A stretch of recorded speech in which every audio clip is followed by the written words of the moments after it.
Bonjour Catherine Breillat, Bonjour. bonjour à toutes et à tous. Bravo à Céline Paris pour ce documentaire.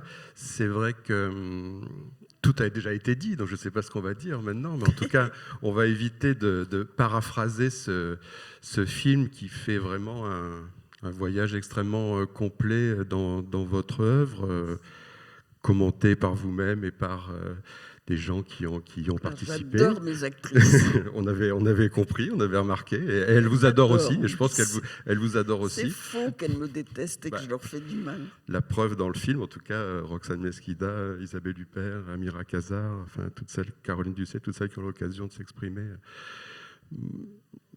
témoignent à quel point vous êtes... alors, je ne sais pas si on peut dire directrice d'actrice, parce que justement, votre façon de travailler avec les acteurs va au-delà de la Moi-même, je ne sais direction. pas comment ça vient. Il y a un moment, ça vient. On ne sait pas pourquoi. Il y a une symbiose qui se crée. C'est comme l'autre devenait soi. Mais je ne sais pas qui évoque l'idée de cérémonie vaudou, de transe, parce que votre cinéma, c'est vraiment de l'ordre du cérémonial, dans les films, mais aussi dans leur fabrication un peu. Et c'est drôle parce que c'est finalement depuis le début. Regardez dans Une vraie jeune fille, ces acteurs qui étaient connus. Hein, ne parlons pas de l'abus de pouvoir des metteurs en scène, comme on dit maintenant, un metteur en scène tout puissant. Ils n'ont pas été payés. Ils aimaient le cinéma. C'était des stars. En tout cas, Hiram était une star. Charlotte était la vedette des contes immoraux de Borovtchik. Et il y a même, dans un tout petit caméo, Shirley Stoller, qui était la star de Honeymoon Killers. Les tueurs de la lune de miel, absolument. Justement, j'avais envie de commencer par Une vraie jeune fille, surtout parce qu'on vient de le voir ou de le revoir tout à l'heure, avant le documentaire. Moi, je l'ai vu 4 fois, je crois, 4 ou 5 fois. J'aime beaucoup ce film. Ce que je trouve extraordinaire, c'est que, comme vous le dites, vous ne connaissez rien au cinéma et vous faites un film et vous le faites. Et je trouve que ce geste est magnifique et ça me fait penser que beaucoup d'écrivaines ou d'écrivains ont appréhendé le cinéma sans vraiment le connaître et ont fait des films extraordinaires. Je pense à Catone de Pasolini, je pense à Un chant d'amour de Genet, au film de Marguerite Duras. Il y a quelque chose de particulier dans la démarche d'écrivains qui font des films. Et là, d'autant plus qu'une jeune femme qui a écrit des films et qui pense déjà au cinéma.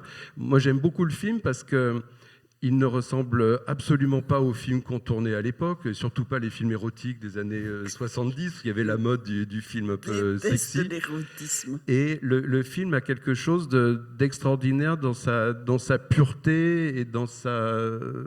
non pas l'innocence, mais en tout cas, comment vous vous êtes emparé du cinéma, comment vous êtes passé des mots aux images. J'ai pas eu le choix parce que il faut bien dire, je pense que c'est une chance qu'on m'ait refusé de faire une école de cinéma parce que j'étais une fille, parce que c'était l'IDEC à l'époque. Or, j'aurais appris à être conformiste, ne rien connaître du cinéma pour en faire, c'est 100 fois mieux, parce que c'est la seule chose que je reproche à Tapage Nocturne. J'ai essayé d'être normale, de faire du cinéma comme les autres.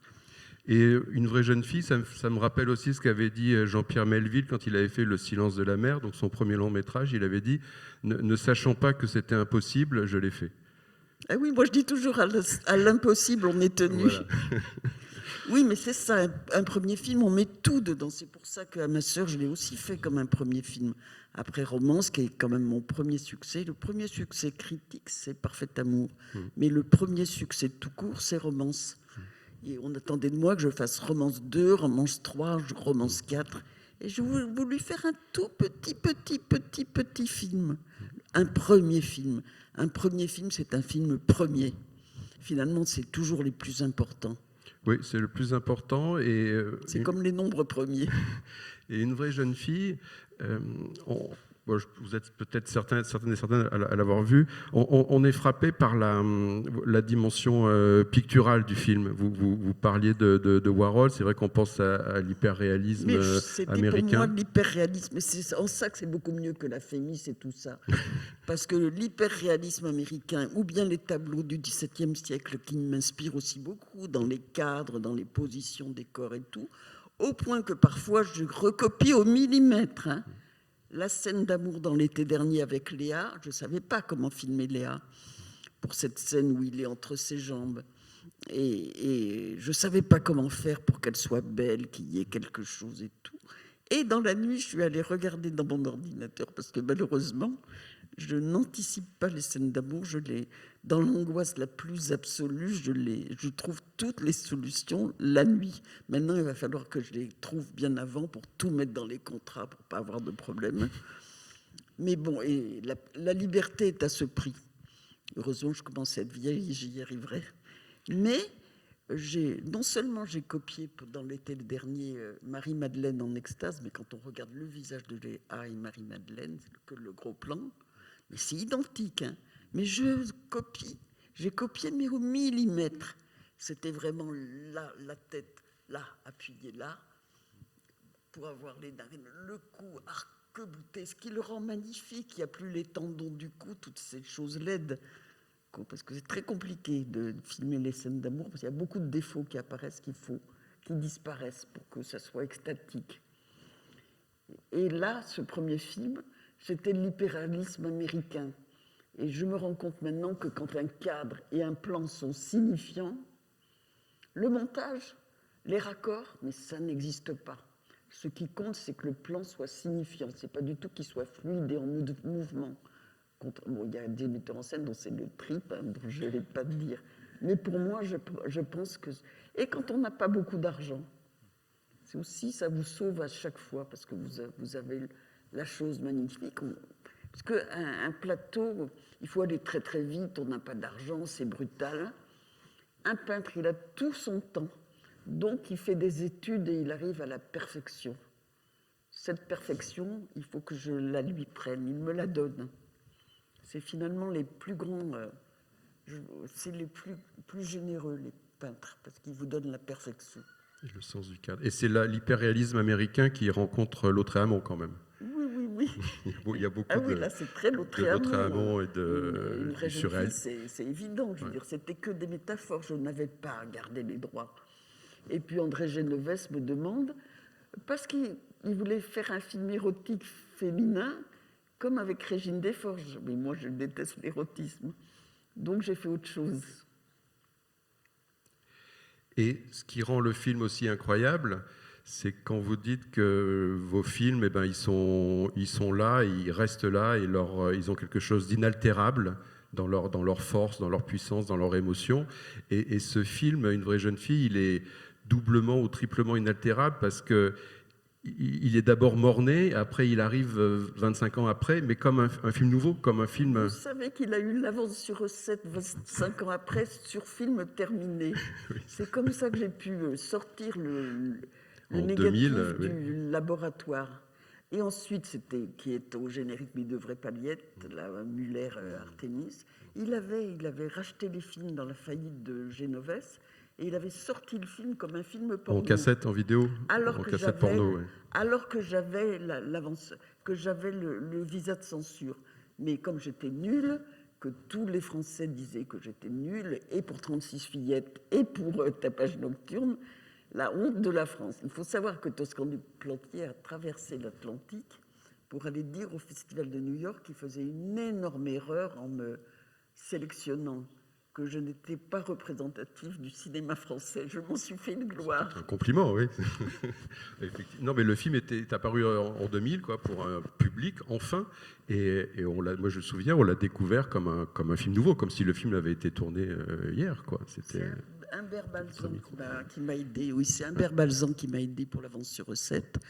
Et pour le Festival de Rotterdam, j'avais pour la première fois une rétrospective. Et on montrait Romance en avant-première. J'ai refusé Berlin, hein, parce qu'il ne me prenait pas dans sélection officielle. J'ai dit, moi, jamais je ne dirais que ce n'est pas un des 4 meilleurs films français de l'année. Jamais. Je ne veux pas être dans la sélection parallèle des scandales.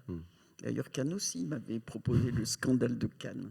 J'ai préféré faire Rotterdam, qui n'était pas du tout connu comme festival, mais que je savais que c'était un grand festival pour les auteurs. Oui. Et j'ai beaucoup hésité à montrer Une vraie jeune fille que personne ne connaissait. Et beaucoup hésité. Puis je me suis dit quand même, non, c'est mon film. Et j'ai eu une très bonne critique dans le New York Times, figurez-vous. Et grâce à ça, j'ai pu reprendre tous les droits du film. Vous parliez, vous dites que La Nuit des Forains, c'est le premier film que vous avez Mmh. vu, et ça a été un choc, j'imagine. Et vous parlez des visages, et c'est vrai que bon, Bergman, c'est un grand cinéaste du visage, mais vous aussi, vous êtes une grande cinéaste du visage, et c'est vrai que le visage, il a beaucoup plus de force, même d'impudeur, il a plus que les corps. En fait, vous filmez beaucoup plus les visages, et on le voit Ah, dans mais les je n'aime extraits que du ça, film. moi. C'est ce qu'il y a de plus fort chez vous, la manière dont vous filmez les Mais quand visages. j'étais petite, je dessinais beaucoup, je dessinais plutôt bien, mais je voulais faire des portraits. Je mettais les gens en pied, je dessinais que le visage, il y avait ça de place pour le corps. C'est étrange, je suis née comme ça, j'aime le visage. Et je préfère la nudité du visage que la nudité des corps. Elle Il y a est plus d'impudeur, il y a tellement... plus Ah, mais d'impudeur dans la vous nudité savez, du la visage. scène avec, dans Sale comme un ange avec Liu. Bon, il s'attendait à être nu, hein. Je ne les déshabille pas. Et je fais ça aussi dans l'été dernier. Et je leur avais dit, c'est beaucoup plus impudique. Alors Liu est mais absolument hallucinante. Du coup, Brasseur était mais pétrifié d'intimidation et de tendresse pour elle. Quant au chef-op, ce que j'ai mis dans Sextus Comédie, Laurent Dayan, il avait l'œil tellement rivé à la caméra que l'œilleton était inscrit. Et le plateau, quand on a dit coupé, était en état de sidération, comme si j'avais fait une scène hard. Et ce n'était qu'un gros plan. Et Elio était sous le choc, mais sous le choc de ce qu'elle avait fait. Elle a tout d'un coup, il neigeait dehors, elle est tout d'un coup partie sans dire un mot, elle a arraché la doudoune du second assistant. Et voilà, je veux dire, c'est vrai que dans le cinéma, vous savez, c'est un art d'exception d'être acteur. Ça, on ne le dit pas maintenant, on dit que non, c'est l'excellence qu'on leur demande, et beaucoup plus que l'excellence, parce qu'ils se transcendent eux-mêmes. Et bien sûr on leur prend quelque chose d'eux-mêmes, on leur prend même tout eux-mêmes, parce que tout d'un coup, ils ne sont plus eux, ils sont le personnage. Et c'est leur métier, qu'ils ne se plaignent pas, c'est un métier. Avant, on disait qu'on avait le feu sacré. Maintenant, c'est plus que des questions de pudeur et tout, mais les acteurs, c'est même pas eux qui jouent. Au moment où c'est eux qui jouent, c'est normal qu'ils soient pudiques. D'ailleurs, ils sont mauvais dans ce cas-là. C'est quand ils deviennent l'autre, le personnage, qui sont quelque chose de miraculeux. Et ça, mais ils le savent, tout le plateau est fou de joie, quelle que soit la douleur pour y arriver. Mais après, mais ils sont heureux, heureux, heureux. C'est ça qu'on ne comprend pas. Pour une vraie jeune fille, vous vous êtes jetée un petit peu à corps perdu dans l'inconnu, dans l'impossible. Mais ce qui est incroyable, et on le comprend en voyant le documentaire, c'est que dans chaque nouveau film, pour vous, c'est un défi à relever. Vous vous jetez dans l'impossible à chaque nouveau film. Vous cherchez le miracle tout le temps, quoi. Mais je suis très timide alors, et assez puritaine. Alors avec les sujets que je fais, il faut tout le temps que je me force à les faire. Et puis en plus, bon, maintenant, je fais comme je fais. Avant, je faisais les chorégraphies avec mon propre corps, avec mon assistant. Alors c'était secret. Les répétitions, vous répétiez avant? Oui, non, je répétais pas, je trouvais. Hum. Je répète jamais. Vous savez, Saïd Ben Saïd disait tout le temps, mais quand est-ce que Catherine veut faire des répétitions? Je disais, jamais, Saïd.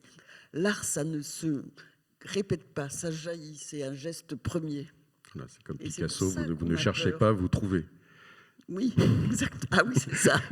Ah oui, c'est exactement ça. Mais les acteurs non plus, ils ne cherchent pas, ils trouvent. Tout d'un coup. Et vous avez l'air un peu sévère par rapport à Tapage nocturne, et aussi Non, Parfait parce amour, que ce qui vous en parlez moins. ce qui me fait souffrir dans Tapage nocturne, c'est qu'il n'y a pas la longueur des plans. Il n'y a pas la longueur des plans. Donc, c'est un peu coupé court. Et ça me rend malade parce que. Mais Dominique Laffin, elle était une est actrice magnifique. extraordinaire. Ouais. Mais il y a quand même des choses, je la vois, mais pourquoi j'ai pas prolongé de 2 minutes, de 3 minutes? Si Yann Daudet est dans la salle, il va dire que je suis nulle parce que je prolonge les plans. Mais c'est ça qui est magnifique, c'est le silence suspendu, l'émotion suspendue, qui est comme un trait tiré dans l'éternité finalement. Il y a un truc, je la coupe trop. C'est ça que je reproche au film, c'est ça qui me fait de la douleur, parce que Dominique était unique, elle est mais sublimissime hein, dans le film. Elle est extraordinaire. Puis elle aussi, alors il faut voir le rôle qu'elle fait. Quand même très très compliqué. Le documentaire donne envie de revoir vos films, mais c'est désormais possible, hein, puisqu'ils sont tous réédités, restaurés, réédités, ou même, édités, même pour la première fois en même, Blu-ray. je vais vous dire, Sale comme un ange va beaucoup changer. Il y avait une erreur, on ne se rend pas compte justement. Les peintres, ils comprennent les couleurs.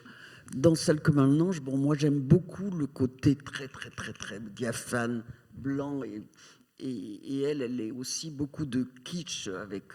Elle a un petit tailleur rose bonbon, enfin Jackie Kennedy. Il y a des côtés très très kitsch. Et tout ce qui est ses relations avec lui, l'étalonnage est très rose.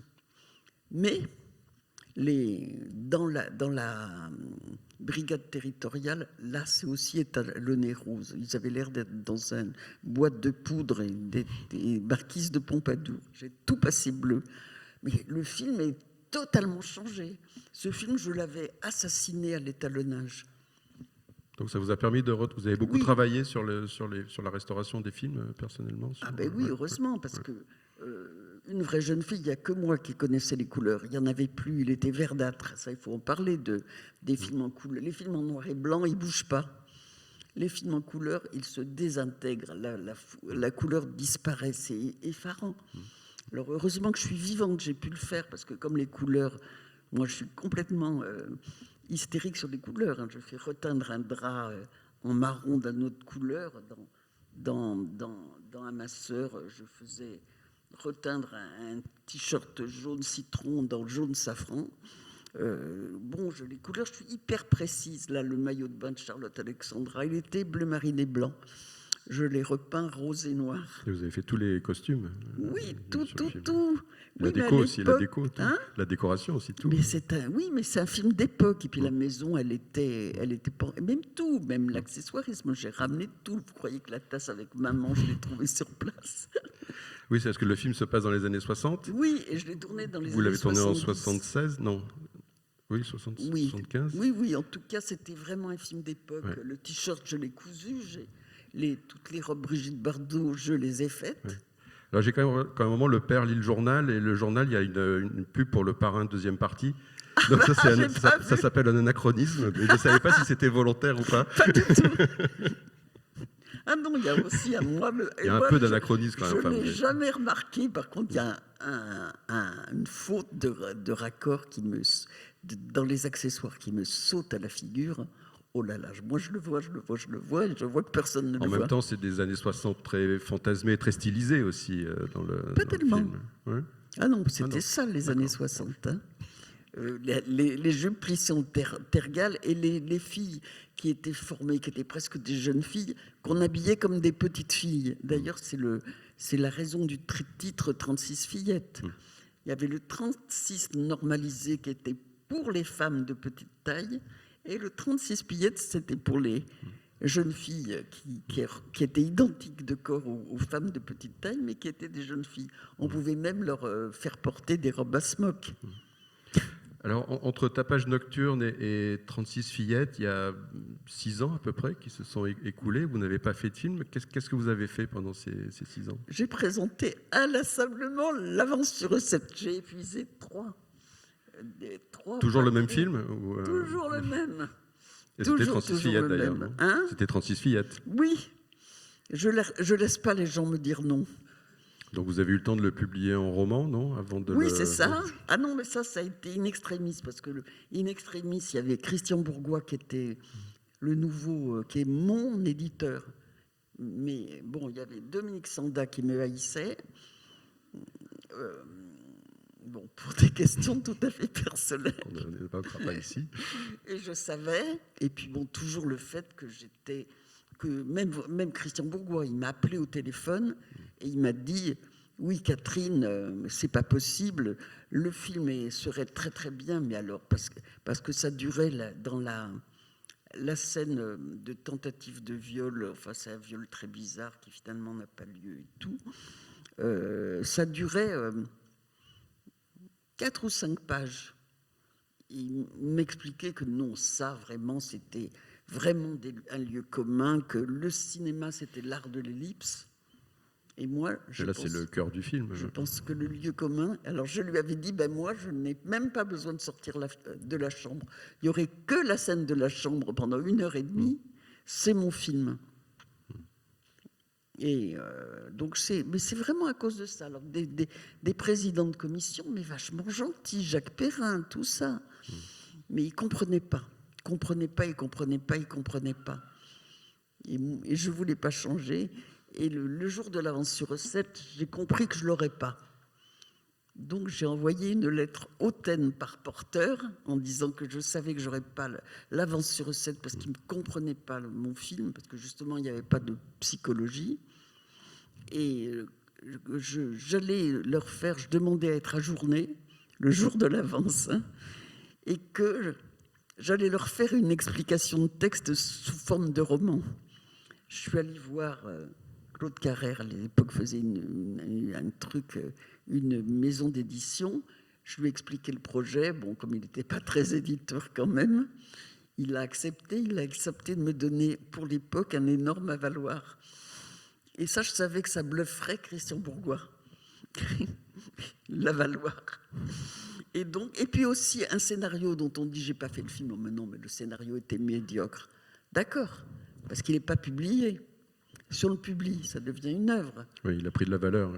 Ah oui. Et surtout, on ne peut pas cacher son... Moi, je veux toujours que les gens prennent la responsabilité de leur refus. Je suis un peu terroriste. J'avais pas le choix. Et en attendant de pouvoir faire ce film, vous avez travaillé comme scénariste pour d'autres cinéastes. Vous avez travaillé sur Police de Maurice Pialat, pour La Gaumont. Sale comme un ange et la première version de Police que Maurice m'a jeté à la figure parce que je l'ai écrit trop vite.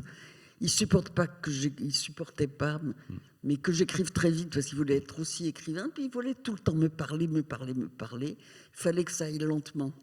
Donc il me l'a jeté à la figure et je l'ai redécouvert en déménageant et j'ai décidé de le faire.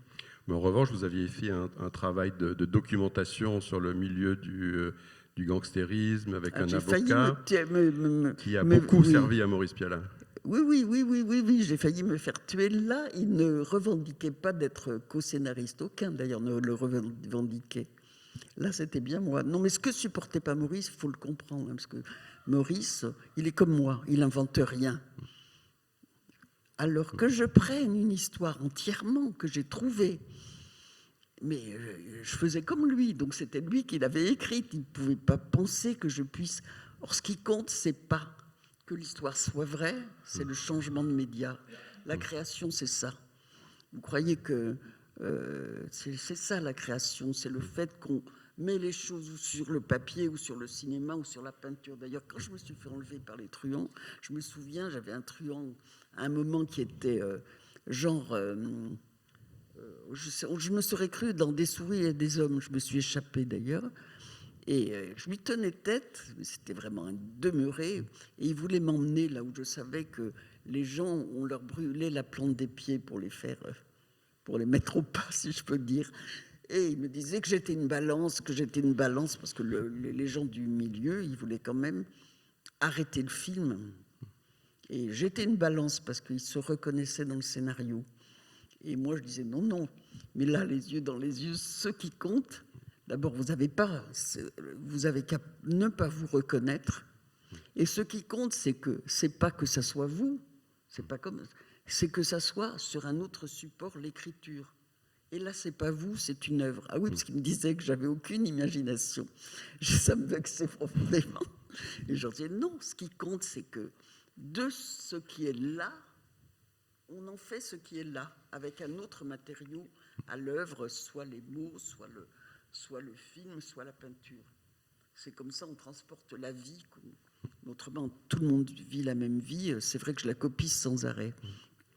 Mais d'ailleurs, moi, je trouve que, comme vous, Maurice Pialat est un cinéaste qui cherchait non pas le jeu ou la fiction. Il cherchait, il voulait que ça soit vrai. Il fallait que ça soit. C'est bien pour ça qu'à un moment, on était très amis. Et puis, pendant toute l'écriture du scénario, il me faisait entièrement confiance. Le problème qui est venu, c'est vraiment son problème qu'il voulait que ça soit un film d'homme. Et il voulait le signer avec moi. Et mais moi, je le faisais toute seule quand même, ce scénario. Et c'est ce bras de fer. Alors il recopiait mon scénario pour en faire un manuscrit où il dirait c'est moi qui l'ai écrit. Ça, c'était ça la rupture et la haine. C'est dommage, hein, franchement. Par rapport à l'idée de ne pas jouer, mais d'être, et ça vous le dites souvent avec les acteurs et les actrices, ne cherchez pas le jeu, vous cherchez l'être Oui, des gens que vous filmez. Et Maurice aussi, il cherchait. Voilà, et puis là, c'était la même chose. Il le cherchait d'une manière plus brutale que moi. Peut-être. Moi, oui. Bon, j'ai vu sur les plateaux. Bah oui, parce que, mais il avait raison. Pourquoi il cherchait, pourquoi il faisait des explosions de colère? Parce qu'il ne voulait pas être le cinéaste aussi nul que ce qu'il allait filmer là et qu'il allait dire c'est ça que je filme, moi, Maurice Pialat. Alors c'était une explosion et de cette explosion sortait la matrice et la matière du film. C'est formidable. C'est ça la création. Et pour les acteurs et pour les metteurs en scène. Il ne faut pas tout édulcorer. Alors lui, il faisait comme ça. Et vous, comment vous faites? Moi, je suis une silencieuse. Je suis une araignée. Vous attendez? J'attends que ça arrive. Vous attendez que ça sorte, que ça arrive? Oui, je guette ma proie. Le moment où... Non, je ne suis pas quelqu'un, je parle très doucement d'ailleurs, c'est pour ça que Toscan avait dit que je serais incapable d'être metteur en scène. Il me disait, toi Catherine, tu es un dandy. Les machinistes, c'est des machos. Tu n'as pas d'autorité, mais l'autorité, ça sert à quoi? Ça sert à mettre les gens en difficulté parce qu'ils ne peuvent pas faire ce qu'on leur demande. Moi, c'est autre chose.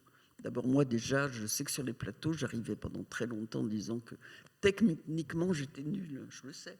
Pendant très longtemps, je ne savais même pas quelle était la focale. Je ne pouvais pas la demander, du moins. Mais quand je voyais que ça, comme focale, c'était nul, c'est pas ça qu'il fallait. Donc on essayait, mais j'étais assez humble sur le fait que techniquement je suis nulle. Mais je suis toujours nulle, hein, techniquement, faut pas croire que ça. Oui, mais vous avez le sens du cadre, vous avez le sens de... J'ai le sens de ce que je voudrais, moi, voir, en fait. Et je sais de ce qui, tout d'un coup, mais je fais... Mais c'est comme ça qu'on... Et aussi... parce que je ne comprends rien, par exemple, au saut de Dax. J'ai un vrai problème, je ne comprends pas. Tout le monde se met en rond, parce que c'est soi-disant immontable. Or, je les ai toujours montés, les sauts de Dax. Alors maintenant, pendant longtemps, je me suis mise à les appeler des jeux t'emmerde. Comme ça, on ne passe pas une heure à parler de la saut de Dax, alors que de toute façon, si c'est ça le beau plan, signifiant, on s'en fout. On s'en fout, mais je vais vous dire, même les gens peuvent changer de couleur de chemise si on est happé par l'action, mais on ne voit rien. Absolument. Mais justement, je vous ai demandé comment vous travaillez avec les comédiens et les comédiennes, mais je voudrais vous demander aussi comment vous travaillez avec vos directeurs ou directrices de la photographie, parce que ça n'a pas toujours été les mêmes, c'est pas toujours les mêmes. Quelle est la relation que vous entretenez avec l'image ou le chef-op? C'est une relation immanente. Comment dire, mais je ne leur parle pas. Mais même les acteurs, je ne leur parle pas pendant le film. C'est après qu'on devient amis.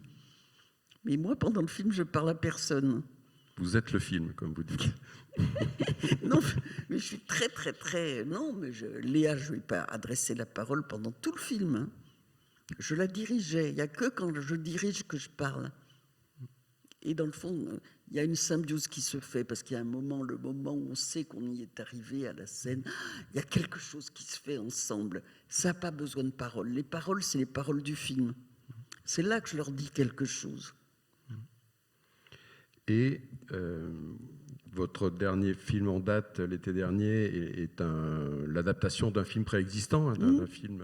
Et c'est très beau ce que vous dites. Vous dites, voilà, vous avez complexifié les choses. Vous, ce qui vous intéresse, c'est l'ambiguïté, c'est montrer la complexité du monde, des choses, des rapports entre les hommes et les femmes. Il n'y a jamais la proie et le chasseur, il n'y a jamais la victime et le coupable. Vous travaillez cette zone grise et cette complexité qui est juste la subtilité et l'ambiguïté du monde. Qui me passionne. Et c'est tout votre cinéma, c'est pour ça que vous faites des films, non? Oui, et puis bon, un remake. puis, de toute façon, déjà, quand on a choisi les acteurs, c'est eux qui seront à l'écran. Les dés sont jetés. Léa Drucker, ils étaient très vexés, hein, les Danois, que j'ai fait un remake. Alors je leur disais, mais enfin, parce que évidemment leur actrice danoise est une star sans pareil, mais je disais, mais enfin, Léa Drucker n'est pas un remake de Trine, je ne sais pas comment elle s'appelle. Les acteurs ne sont pas des remakes. Or, les acteurs, c'est la chair de cinéma. C'est les mots qui se transforment en chair. Et c'est une fois qu'on les a choisis, eux, c'est le film qu'ils vont incarner. Tout le monde sait que Léa, j'avais d'abord choisi Valeria Bruni Todeschi, mais je n'imagine même plus le film avec Valeria. Alors j'ai écrit pour elle le personnage. Mais c'est tellement mieux de Léa, qui n'est pas un pléonasme de ce que je suis moi-même. Oh, elle est géniale. Et encore là, bravo pour ce film que moi j'adore. Et excellente idée du producteur, de Saïd Ben Saïd, parce qu'avec un remake, vous avez fait un film totalement personnel, enfin un film que vraiment on pense que vous auriez pu absolument inventer cette histoire. Il y a même une scène, je n'ai pas changé un mot du dialogue, pas un mot, ça n'a rien à voir. La scène où il va la voir dans son bureau, dans le film danois, il veut vraiment que son père sache la vérité et il la menace vraiment de la dénoncer. C'est un bras de fer juridique. Alors que moi, c'est une scène d'amour. Mais même Saïd me disait, mais Catherine, non, il veut que son père sache la vérité. Je disais, non Saïd, relisez vos classiques, relisez. Nous, on est français. On a Marivaux et Musset. On sait ce que c'est, on ne badine pas avec l'amour. Donc c'est ça, je veux dire, c'est une scène d'amour, ils s'affrontent.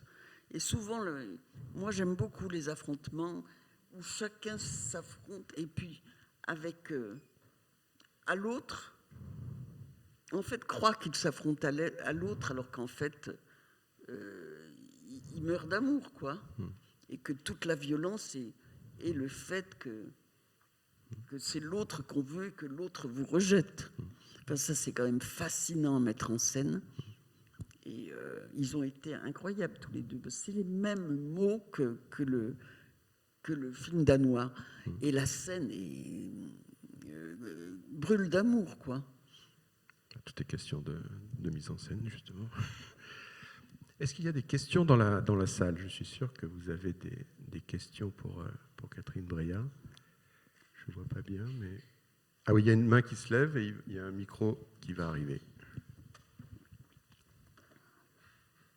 Alors, vous savez que Arte avait programmé Une vraie jeune fille avec un chat après avec la France et l'Allemagne. Oui, c'était avant que j'arrive.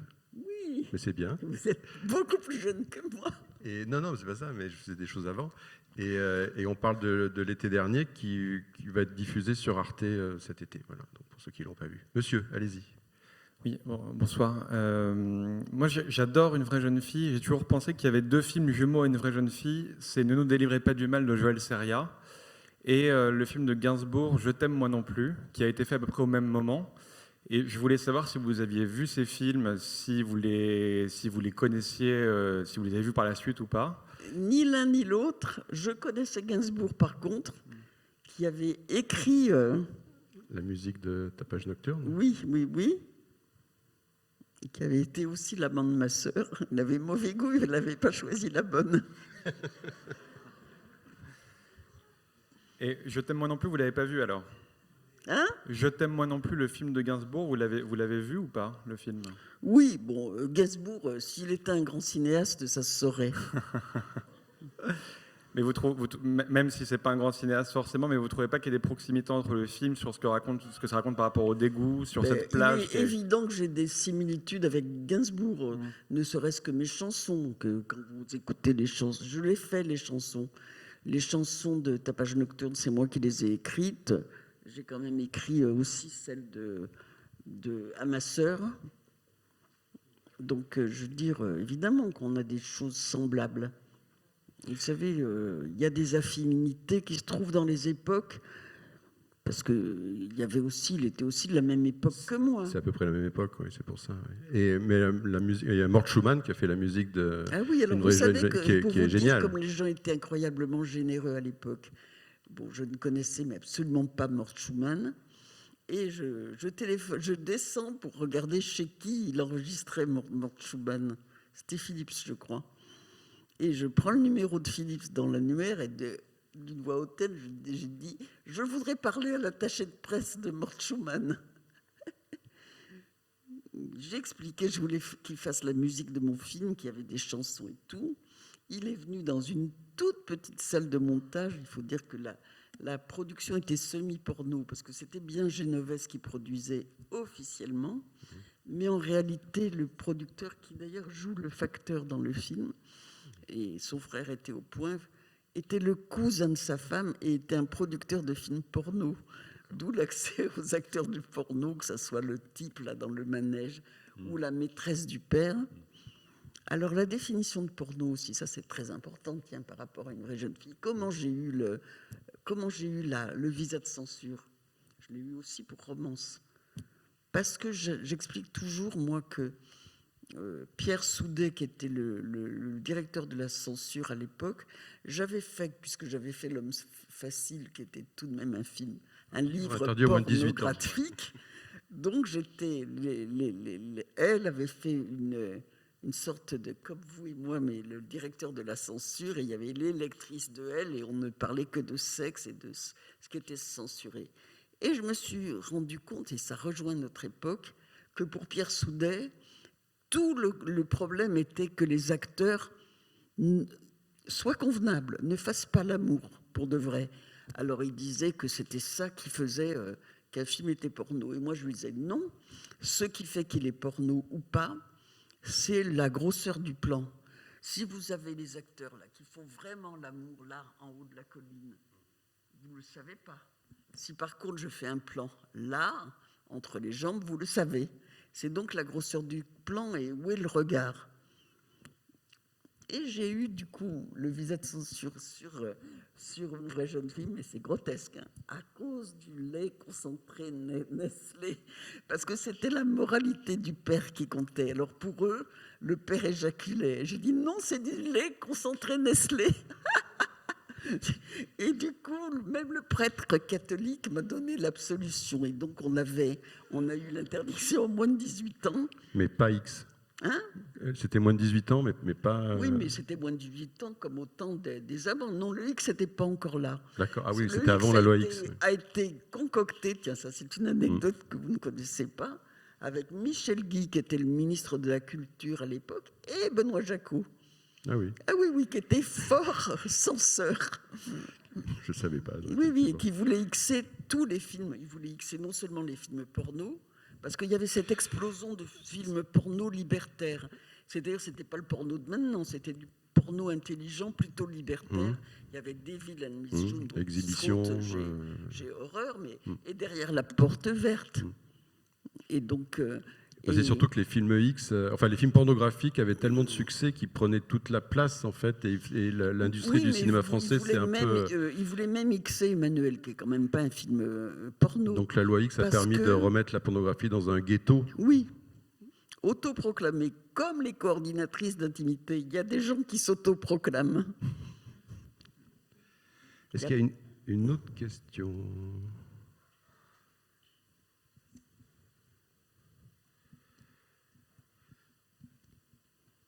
Céline, n'hésitez pas à intervenir si vous voulez nous raconter un peu votre expérience de cinéaste et de documentariste avec Catherine. Bonsoir. Je pense que tout le monde... Je suis là. Oui. Je pense que tout le monde a envie de savoir si vous avez un projet en cours. J'en ai plusieurs. Je suis en train de réfléchir à quel est celui qui a le plus de chances de se monter. C'est très difficile aujourd'hui.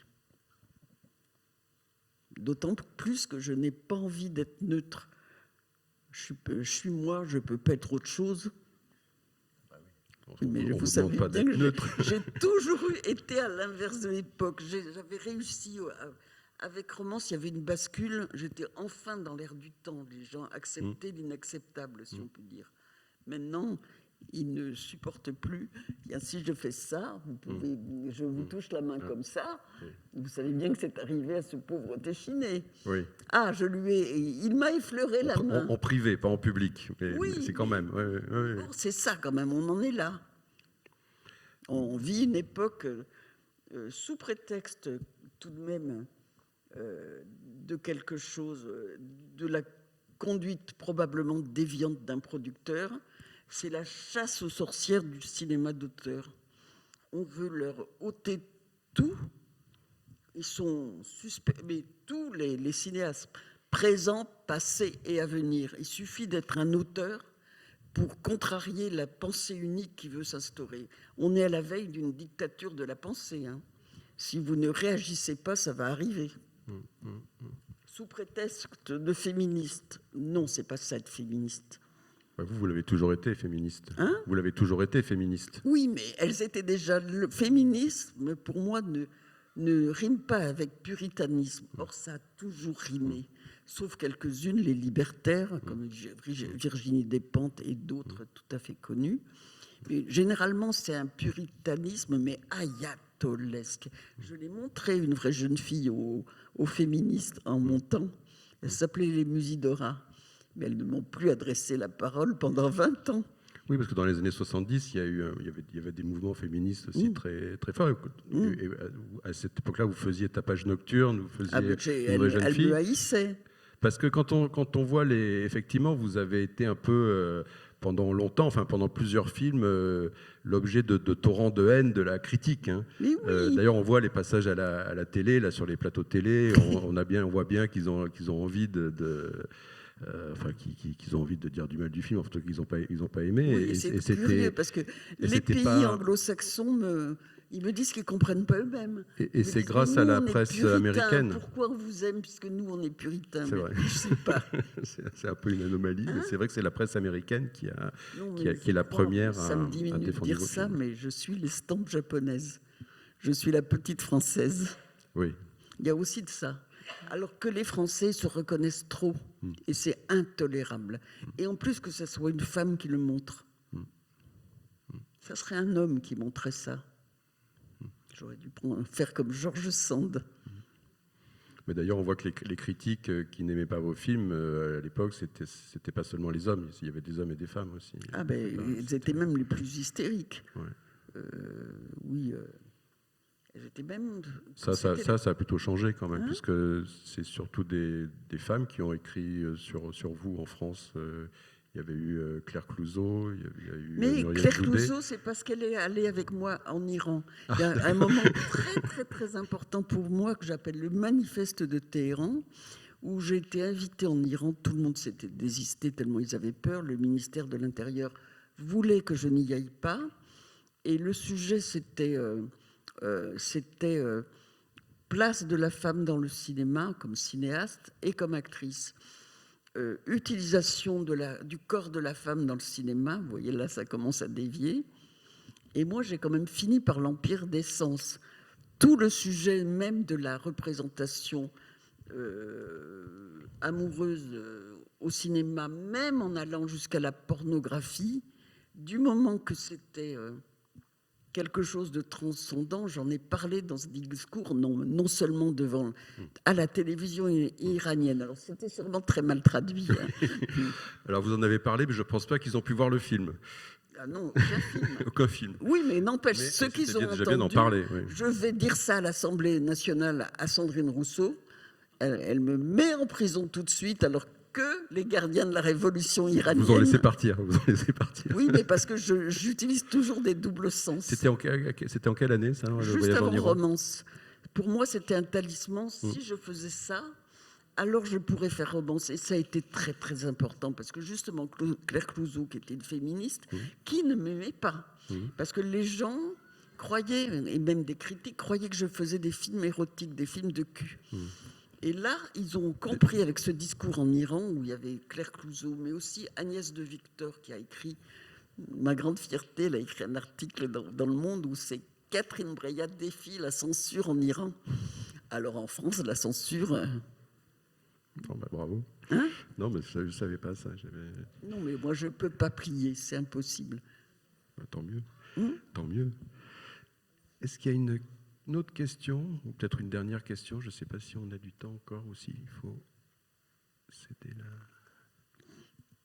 Ah oui, de toute façon, le plus important, c'est l'art. Alors, vous savez quelle est ma définition de l'art? puisque je ne la donne pas dans ce film, c'est que l'art, c'est de répondre à des questions qui ne sont pas posées, soigneusement pas posées. Vous voyez comme c'est important. Et c'est aussi important parce que c'est inutile. C'est essentiel parce que c'est inutile. Inutile, ça veut dire pas commercial. C'est une excellente définition. Oui, l'art et le cinéma n'a pas valeur, n'a pas objet d'être utile à quelque chose, mais en tout cas de permettre de... Et je sais qu'au moment où j'ai fait Romance, alors les Américains me demandaient, oui, pour quel public vous avez fait Romance, comme si moi je connaissais le public. Alors je leur disais, ben, pour moi, le seul public, c'est moi, je l'ai fait pour moi. Et alors ils me disent, oui, mais quand même, Romance traverse le problème de la langue. Alors je ne comprenais pas, puisqu'il y a quand même des dialogues dans Romance interminables, parce qu'il y a ceux qui sont in et ceux qui sont off. Mais ça fait le passage de la langue, en ce sens que la distribution était transversale à l'Amérique, pas simplement l'Est et l'Ouest, l'Amérique profonde. Et alors ils s'obstinaient à me demander pourquoi j'avais fait le film, et je leur disais, mais écoutez, je l'ai fait pour moi toute seule. Mais ne croyez pas que Van Gogh s'est coupé l'oreille pour que Sotheby fasse des bénéfices. Mais c'est parce qu'il s'est coupé l'oreille, c'est-à-dire qu'il est intègre et que ce qu'il cherche, c'est sa propre vérité, que Sotheby fait des bénéfices. C'est aussi ça. On ne fait pas toujours les choses pour un public. Alors c'est embêtant parce qu'il faut quand même, et vous et moi, qu'il y ait de l'audience sur une chaîne et tout. Mais quand j'ai fait pour Arte, tiens, Brève traversée, vous savez qu'il y a une scène qui est interminable, où elle ne dit que des horreurs en plus sur les hommes et les jeunes hommes. Et on pouvait zapper sur toutes les chaînes et revenir. À l'époque, il n'y en avait pas 36, il n'y en avait pas beaucoup, mais quand même une dizaine. On tombait inlassablement sur la même chaîne. Et moi, je m'étais dit, mais ça, c'est le contraire de ce qu'il faut faire à la télévision. Le public, une fois qu'il aura décroché, il ne va pas raccrocher. Eh bien, pas du tout.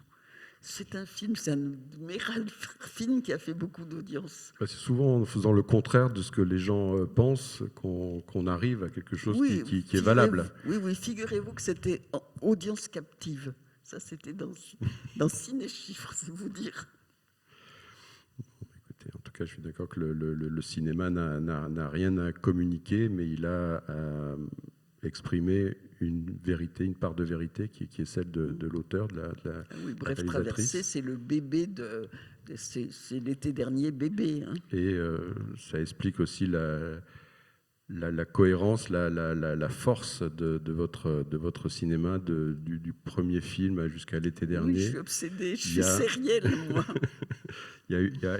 C'est le propre des grands cinéastes, je pense, non pas de refaire toujours le même film, mais d'être fidèle à des idées et de creuser le même sillon. Voilà, c'est très différent. Oui. Non, les gens qui se plagient eux-mêmes, ça, il ne faut pas. Ça, vous l'avez... C'est pour ça que je ne montre jamais les rushs aux acteurs, ou le combo, parce qu'il ne faut pas qu'ils se trouvent bien, après ils vont recommencer. Bon, écoutez, merci beaucoup, Catherine Breillat. Merci à vous. Merci.